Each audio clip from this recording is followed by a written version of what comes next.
like mine. Mine then, not mine now.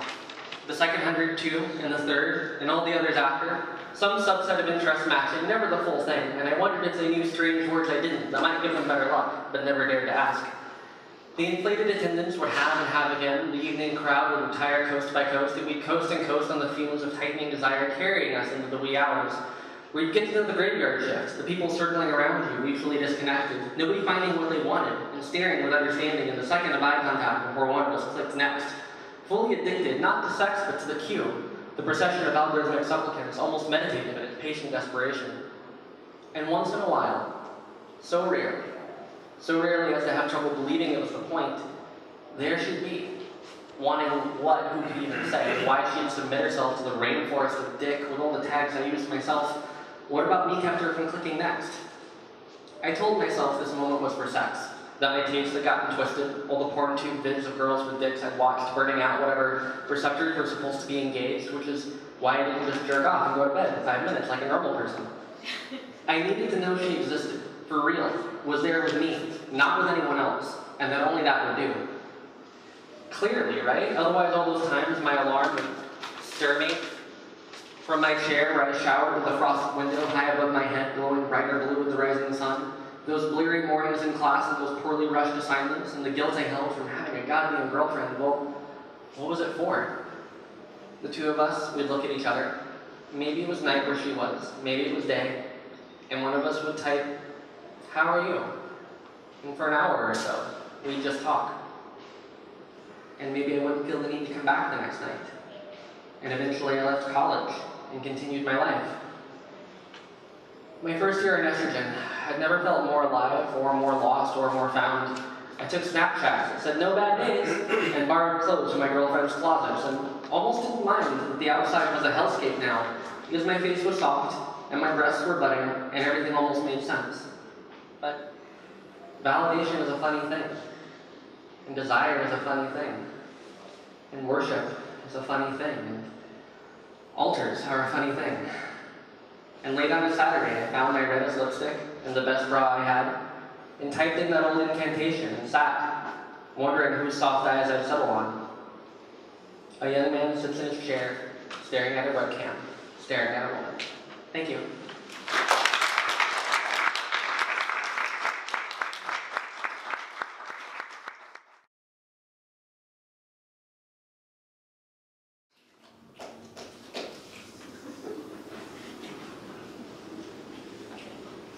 Playboy.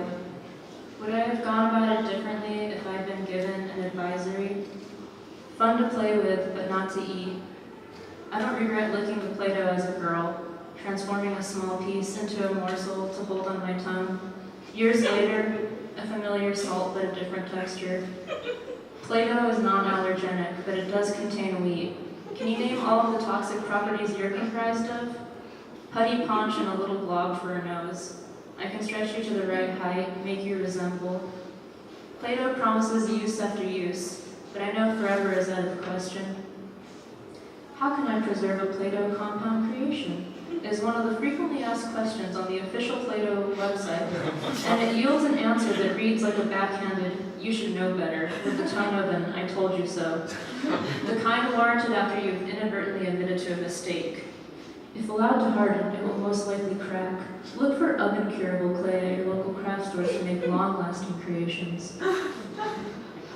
Take squishy Play-Doh Millennial and press my shape upon him and set aside to harden. Take squishy Play-Doh Millennial, smash inside plastic toy Iron Maiden. What will he do then? It's embarrassing how much I wanted to press myself into your flesh and memory, treating permanence like an ambition. I'm left wondering whether I imparted fingerprints you can't smooth over, a tiny fossilized consolation for being unable to restore your softness. If I'd had the tools and time to mold you into an inedible burger or ice cream cone, I would have swallowed you whole, but I don't regret sampling a taste.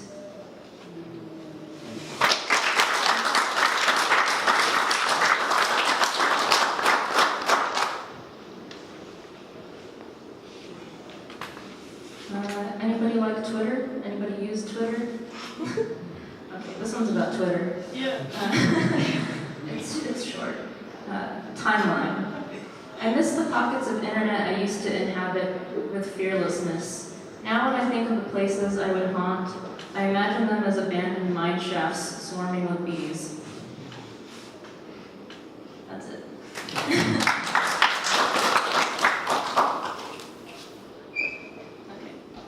Wonder Weavers.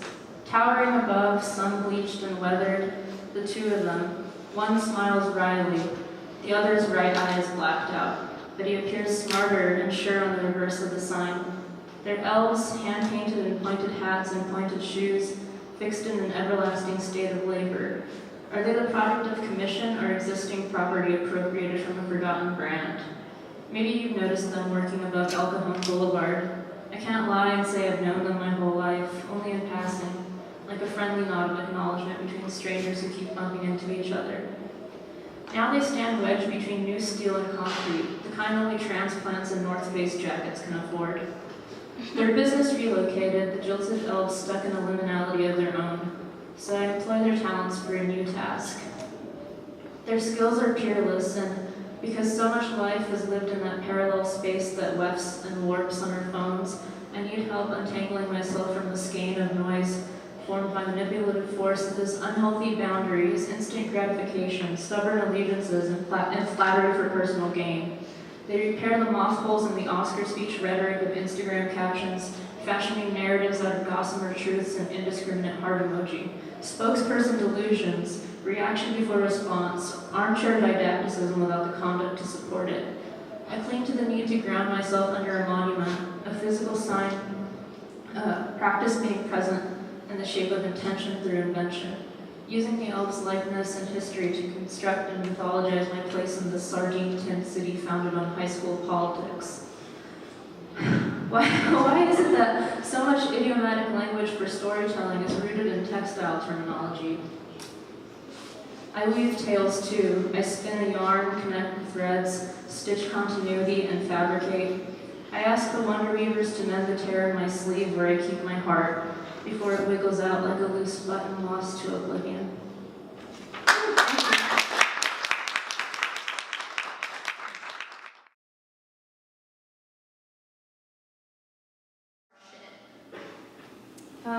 So this is from a different project, it's called Drew. There's a specter haunting us, and it's called ambivalence. I'm tired of making up things to hate about you to balance all the things I love. I do too good of a job sometimes, and it makes me not want to see you. Or I don't do as good a job as I should, and it makes me not want to see you. Everything we do is always a joke, like when you said I would stop using words and speak only in images, and you said there isn't an emoji for Skype calls, and I laughed and said there isn't an emoji for trying to talk over 10 different time zones, and I said there isn't an emoji for being thousands of miles away, and I said there isn't an emoji for feeling bound but being separate, and you didn't laugh, because I wasn't joking. Love is dead, and so are careers, but you and I both know for which one someone would travel halfway around the world just to see if it might work out. This one's called Mother. I know bathing is medicine and fullness brings release, but I've forgotten what it means to feel settled in warm waters, and I've stayed ravenous for years. I don't know how to rest. I clench my teeth in bed at night, biting down on the bit and always pulling my weight. My arms are heavy, and when my lover touches me with warmth and kindness, I flinch, feeling stranger to that tenderness. I only know how to carry the sins of those who came before me. In the morning, every morning, I wonder, how long will I be a mother to my own death? How long will I be a mother to my own death? How long will I be a mother, a ripple of my mother, and she of her mother, now dead? I say, I want to go home, but I am home. I say I want to move, but where? I don't know, to the moon. This one, like the other ones, is kind of older. This one's called Atalanta. The birds may as well be wind, and I have never seen the forest for the trees, for the forest is a blur. The dirt slips beneath me like silk, fluid as a unit, and I like it. And my thighs pump harder and harder, and we go like this. The earth shoots back, and I move onward. You can't ride time like this, shaving back the seconds, grinding on the minutes like a rodeo. I am bucking, and you fall off my back, and another one bites the dust. I don't watch the executions, but not for remorse. It's Ursine sensibility to look away at displays of embarrassment. Still, you come, and you keep trying to come. You always stumble, you always get tired, and I feel the mist of sweat on the small of my back, and my thighs pump harder and harder still. I throw my head back and look at the blue marble blur, and my chest heaves. I am faster, I am stronger, and honestly, the only way to catch me is to cheat. So I will do one more, and I think that's good for me. What happened to us? I reject your body. I will pursue my own. Tender, making as medium, curly auxiliaries, and bathed in sunlight. Tour these broad thighs, these generous in-betweens, ample apple dimpled and ripples. My whole face has come and is to come, made flush with sweat and innocence and wisdom. My body, here where language has found me, in the dance of the living. Abandon your narrow view, and bite and taste and bend and sweat. My nipple in your mouth. It is not so hard to love me here. Thank you.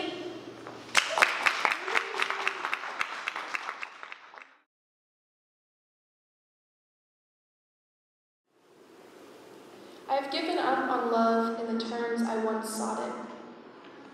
I don't mean this in any sort of desperate way. Only that consumption of desire is something I can never fully attain. Now that I've learned limits, romance is a lot less glittering. I write all this sitting sturdy, back straight from physical therapy training, haughty by some standards. I prepare to disclose that I require only a text every so often, and am totally sated, ignoring the other poem in my editing queue, where I questioned if a stranger who passed me weeks ago could be my next great love, just because they were driving a Jeep 4x4. To say that I no longer crave love is to ignore the teeming thing in my stomach. But acknowledgement is a privilege I no longer wish to grant all of my feelings. I will shun my desire until it gets the hint and leaves.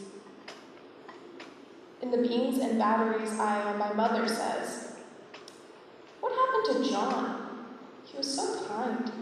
Grew up to be an accountant." She sighs, "You had so many fine suitors." For a minute, the word suitors makes me believe I am starring in some Elizabethan drama, where at 25 I am suddenly too decrepit to be aligned with romance. Desire is an animal I've thrown too much meat out of pity.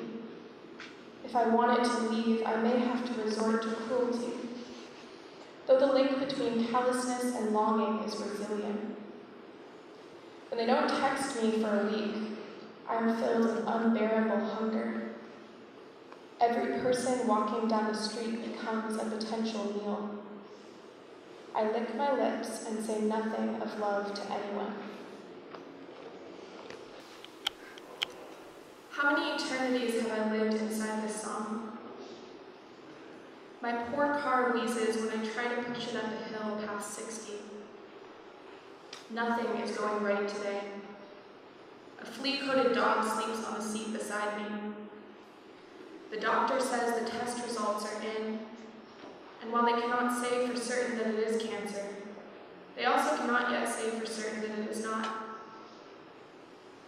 Meanwhile, the trafficless road stretches before me like a faded envelope.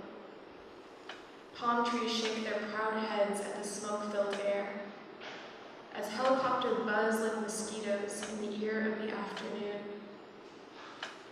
On the freeway shoulder, a powder blue Camry sleeps with its jaws open, while its owner bends into its mouth, trying to figure out why it has suddenly stopped talking. Behind them, the ocean flicks its tongue at the sky until the two finally collapse into each other. Meanwhile, the song I am playing dances on and on, its skirt flapping in the wind as the guitar shakes hands with the drums, and the singer's voice spins faster and faster as the song widens and drops until it finally ruptures across the road, building me a home for another eternity.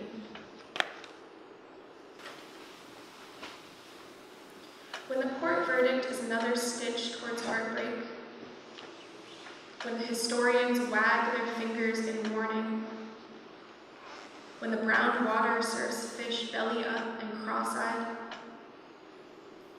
when the bees' furry bodies cease their buzzing about, when the headlines read, 20 years will mass human extinction, when his name is another on the long list of, I never thought he could, when the city official nails a condemnation notice to the front door, when the heart once carved smooth welds into a knife, when the dinner is a cold can of baked beans and flat soda, when a call from a once lover fades into hushed untellings, when the highway blisters into farewell, when the mirror's reflection holds no intimacy, when the soft stillness of a room grows suffocating, when the night holds no more answers than the day, when you believe yourself incapable of even a step further, will you celebrate with me still? Even in the torrid blaze of unrelenting living, will you throw up your feet and with me feel the sheer luck we are swaying on? Thank you.